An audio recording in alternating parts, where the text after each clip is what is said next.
India and Africa, home to over 2 billion people and some of the fastest growing economies, are poised to galvanize the multifaceted partnership. Bound by a shared history of struggle against colonialism and imperialism, India and Africa have now forged a 21st century partnership that revolves around trade, training and capacity building.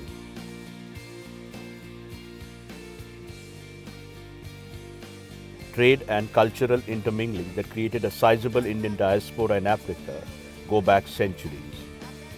Decades ago, in the 19th century, Indian merchants from Gujarat sailed across the Indian Ocean to the pristine blue waters lapping Zanzibar's stunningly picturesque white beaches.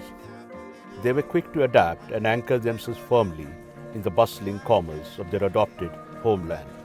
More than a century later, that enterprising impulse has not only made Zanzibar a vibrant hub of a prosperous Indian community, but it also emerged as a symbol of enduring bonds between India and Africa.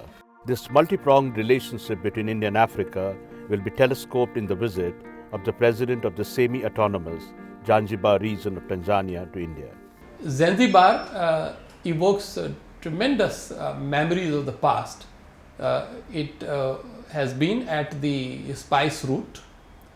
Traders plied between Zanzibar and the western coast of India, particularly Gujarat.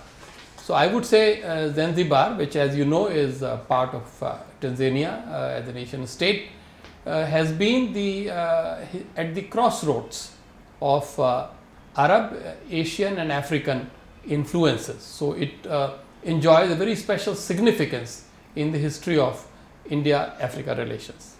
The highlight of the Zanzibar leaders' India journey will be a trip to Barefoot College in Rajasthan, which has emerged as a beacon of light and hope for hundreds of rural women from Africa, Latin America and Pacific Island nations. They train in solar engineering in Thilonia and Rajasthan and go on to light up their villages when they return home. The Barefoot College was built by someone who still can't read and write. But it is by far the only barefoot college, only college in India which is fully solar energized. In a sense, solar grandmoms, as they're called, have become emblems of India's development-centric partnership with Africa, which pivots around the trinity of training, trade and technology transfer. We will offer $5 billion for the next 3 years under lines of credit to help Africa achieve its development goal. We will offer an additional $700 million to establish new institutions and training programs in consultation with the African Union and its various institutions. These training institutes are poised to be a game changer in Africa's ongoing resurgence and its ambition to become a knowledge-driven society.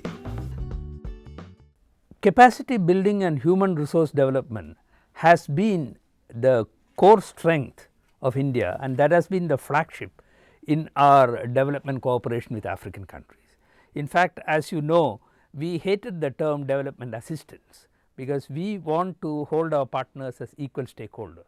So, we used the term development cooperation. Now, we have even changed it to development partnership, and in partnership it is mainly demand driven, what those countries want, because they know their problems better, and since the problems are more or less similar, since we are also a developing country, the idea is to learn from each other, and there are a whole lot of institutes in India which train people to suit the conditions in Africa. Human empowerment is also the driving mantra behind India's pioneering experiment in using IT to address health and education needs of the African people.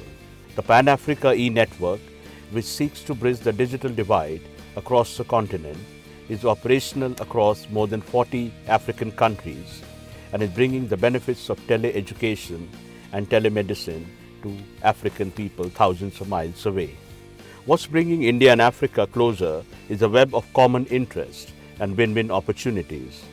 Africa has emerged as a Cape of Good Hope for a growing number of Indian companies.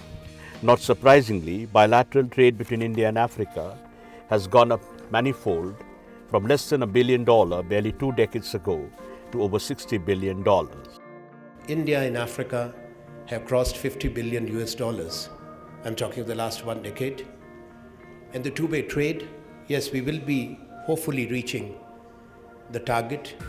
Africa's raw materials, India's a market, and so the two of us should be able to sit together and have that mutual compatibility.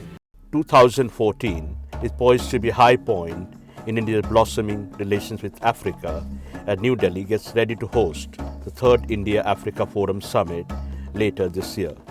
Those of us who care for Africa and Africa-India relations are beginning to get excited about the 3rd summit, which hopefully will take place later in the year. I think this will be a significant milestone in the history of the relationship and particularly in the development of India's Africa policy.